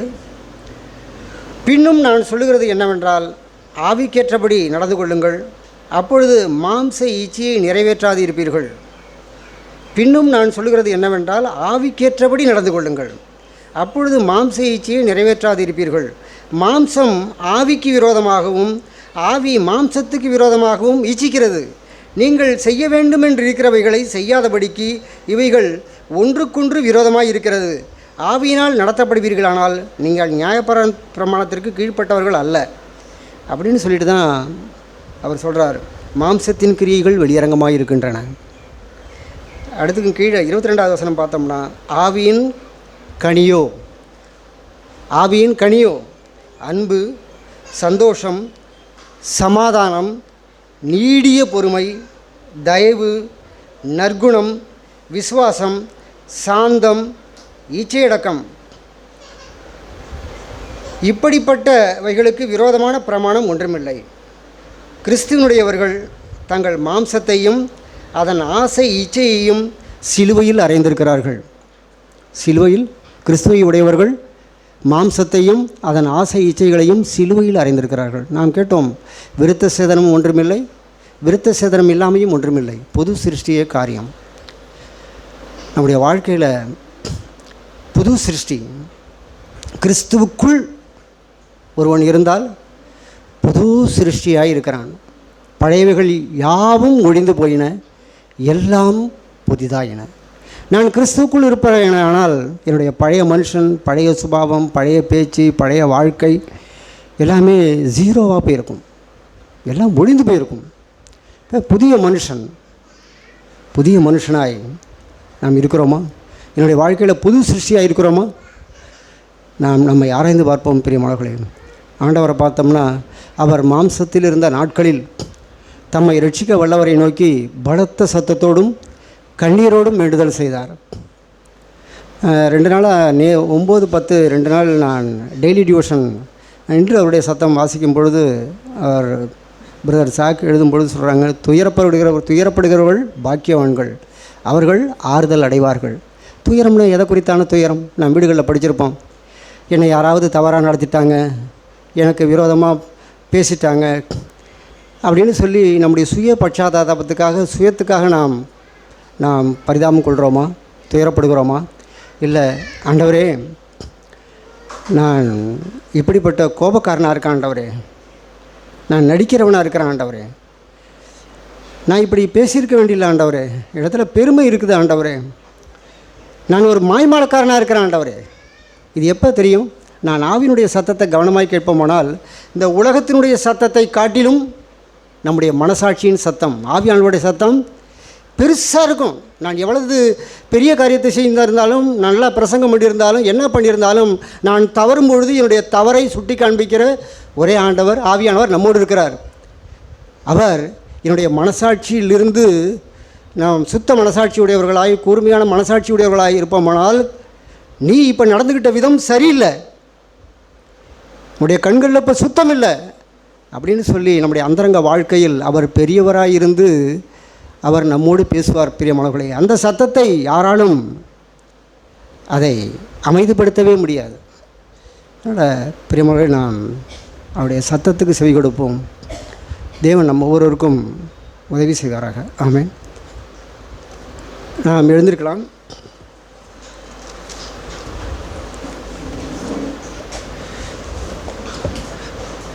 தயவுசெய்து நாம் கேட்ட வார்த்தைகளை நினைவு கூர்ந்து நம்முடைய இருதயத்திலே ஏவப்பட்டவர்கள். நமக்கு கிடைக்கிற நேரங்கள் சொற்பமான நேரம்தான். அதனால் நாம் ஆவியிலே நிறைந்து தேவனுடைய இருதயத்தில் ஒரு தாக்கத்தை இருப்பாரே ஆனால், மனம் திரும்புகிற இருதயம் இடத்தில் இருக்குமானால், தேவாலயத்துக்கு ஜெபிக்கும் பொழுதுபடி 2 மனிதர்கள் வந்தார்கள். ஒருவன் நாயக்காரன், மற்றவன் பரிசேயன். அந்த பரிசேயன் சொன்னான், ஆண்டவரே, நான் வாரத்தில் 2 தரம் உபவாசிக்கிறேன், நான் தசமபாகம் செலுத்துகிறேன்னு எத்தனையோ வரி வரியாய் தன்னை பற்றி சொன்னான். ஆனால் ஆயக்காரனோ தூரத்தில் நின்று, நான் பாவி ஆண்டவரே, தன் கண்களை வானத்துக்கு ஏறெடுக்கும் துணியாமல் தன் மார்பிலை அடித்து கொண்டு பாவியாகி என்மேல் கிருபையாயிரும் என்று சொல்லி ஜெபித்தான். இப்போ தேவனுடைய பாரிசத்தில் வந்திருந்து அந்த ஆயக்காரன் தான் அவன் மனம் திரும்பப்பட்டவனாய் நீதிமானப்பட்டவனாய் திரும்பி போனான். இப்போ நம்முடைய வாழ்க்கையிலும் நான் சபைக்கு வந்து அவர்களைப் போல அல்ல, இவர்களைப் போல, அவர்களை காட்டிலும் நான் மேன்மையானவன் என்று சொல்லி ஒருபோதும் நாம் பார்க்க வேண்டாம். பிரியமானவர்களே, தேவன் நம்மை பார்க்கிறவராயிருக்கிறார். அவர் எல்லாவற்றையும் பார்க்கிலும் இருதயமே கிறுக்குள்ளதும் மகா கெடுள்ளதுமாயிருக்கிறது, அதை அறியத்தக்கவன் யார்? ஆண்டவர் தான் பார்க்குறார். அதனால் பிரியமானவர்களை, நாளிலும் நம்மை தாழ்த்துவோம். என்னுடைய பாவங்களை, என்னுடைய அலங்கோலத்தை பார்த்து நான் மனம் திரும்ப விரும்புகிறேன். ஆண்டவரே, நான் இருக்கிற நிலையிலே இருப்பது உம்முடைய சித்தமல்ல. நான் எப்பேற்பட்ட பாவியாக இருந்தாலும் மனம் திரும்பக்கூடிய இருதயம், துயரப்படுகிற இருதயம், பாவத்தை குறித்து கண்ணீர் வெடிக்கிற ஒரு இருதயம் இருக்குமானால் தேவன் நமக்கு நிச்சயமாய் அவர் ஜெயம் கொடுக்கிறவராக இருக்கிறார். கிறிஸ்துவின் ஆவி எங்கே உண்டோ அங்கே விடுதலை உண்டு. அதனால் பிரியமானவர்களே, இந்த நாளிலும் தேவன் நம்மோடு இருக்கிறார். நாம் ஏவப்பட்டவர்கள் சுருக்கமாய் ஒவ்வொரு நிமிஷம் நான் ஜெபிக்கலாம். பிரியமானவர்களே, எங்கள் பரலோக தகப்பனே, உம்மை துதிக்கிறோம், உமக்கு நன்றி செலுத்துகிறோம். இந்த நாளிலும் ஆண்டவரே, நீர் எங்களோடு பேசினீர். உம்முடைய பிரசன்னம் எங்கள் மத்தியிலே இருந்தது. ஆண்டவரே, உம்முடைய பாரத்தை எங்களோடு வைத்து, ஆண்டவரே, கோடைக்காலம் சென்றது, மாரிக்காலம் சென்றது, ஆனாலும் இஸ்ரவேலோ மனம் திரும்பவில்லை என்று சொல்லுகிறேன். ஆண்டவரே, மனம் திரும்புகிற ஒரு பாவி நிமித்தமே பரலோகத்தில் மிகுந்த சந்தோஷம் உண்டாயிருக்கும். ஆண்டவரே தகப்பனே, நாங்கள் மனம் திரும்ப மாற எங்களுக்கு உதவி செய்யும். எங்களுக்கு உணர்வுள்ள இருதயத்தை தாரும். ஆண்டவரே தகப்பனே, எங்களுக்கு உதவி செய்யும். தாவீது சொல்கிறது போல, என் மீறுதல்களை நான் அறிந்திருக்கிறேன்.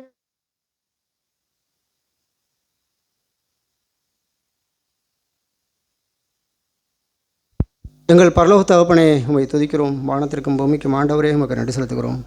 இந்த நாளிலும் ஆண்டவரே, மெய்யாகவே எங்கள் மத்தியிலே வந்திருந்து எங்களோடு பேசியிருக்கிறேன். ஆண்டவரே, எங்களுக்கு உணர்வுள்ள மனதிரும்பக்கூடிய இருதயத்தை தாரும். ஆண்டவரே, லீதியாளுடைய இருதயத்தை திறந்து பேசினது போல வந்திருக்கிற ஒவ்வொருடைய இருதயத்தையும் நீர் திறந்து பேசும். ஆண்டவரே, நாங்கள் மனம் திரும்பட்டும். ஆண்டவரே தகப்பனே, அந்த ஸ்தேவான் ஒரு மனுஷன் மரித்த சூழ்நிலையை கண்ட அந்த சவுல் பவுலாய் மாறினது போல எங்களுடைய வாழ்க்கையிலும் எங்களை கண்டவர்கள் எங்களில் உம்மை காணட்டும். ஆண்டவரே, பழைய மனுஷன் உம்முடைய கூட சிலுவையில் அறையப்படட்டும். ஆண்டவரே, எங்களை நாங்களே வஞ்சிக்கிறவர்களாய், நடிக்கிறவர்களாய், மாய்மாலம் பண்ணுகிறவர்களாய் எங்களை நாங்களே ஏமாற்றிக்கொள்ள வேணாம். ஆண்டவரே தகப்படே, உமக்கு முன்பாக வாழக்கூடிய ஒரு வாழ்க்கை தாரும். ஆண்டவரே, நீர் பேசுகிற வார்த்தைகளுக்கு செவி சாய்த்து ஆண்டவர் இதயத்தில் ஆழமாய் ஆண்டவரே மனம் திரும்ப உதவி செய்யுங்க. மனம் திரும்புதலுக்கு ஏற்ற கனிகளை கொடுக்க உதவி செய்யுங்க. ஆண்டவரே, ஒருபோதும் அந்த இலைகளுள்ள அத்தி மரத்தைப் போல எங்களுடைய வெளிப்பிரகாரங்களை கண்டு ஆண்டவரே நாங்கள் ஏமாந்து போக வேணாம். அப்பா தகப்பனே, எங்களுக்கு உதவி செய்யுங்க. இந்த நாளிலும் தேவையோடும் ஆண்டவரே பிரச்சனையோடும் வந்திருக்கிற ஒருவருக்காகவும் கூட நாங்கள் நன்றி செலுத்துகிறோம். அவர்களுக்காக ஜெபிக்கிறோம். ஆண்டவரே, வயதானவர்களுக்காக ஜெபிக்கிறோம், பலவீனமானவர்களுக்காக ஜெபிக்கிறோம். ஆண்டவரே தகப்பனே, என்னிடத்தில் வந்த ஒரு மனுஷனையும் நீர் புறம்பே தள்ளாத தேவன். ஆண்டவரே தகப்பனே, நீர் அப்படியாய் அவளை ஆசீர்வதித்து வழிநடத்தும். இந்த நாளிலும் எங்களுக்கு கொடுத்திருக்கிற ஆகாரத்துக்காக கூட நன்றி. ஆண்டவரே, படைத்த கரங்களை ஆசீர்வதியும். உமக்கென்று வாழ உதவி செய்யுங்க. ஆண்டவரே, இயேசு கிறிஸ்து நாமத்தில் ஜெபிக்கிறோம் எங்கள் ஜீவனுள்ள நல்ல பிதாவே. ஆமென்.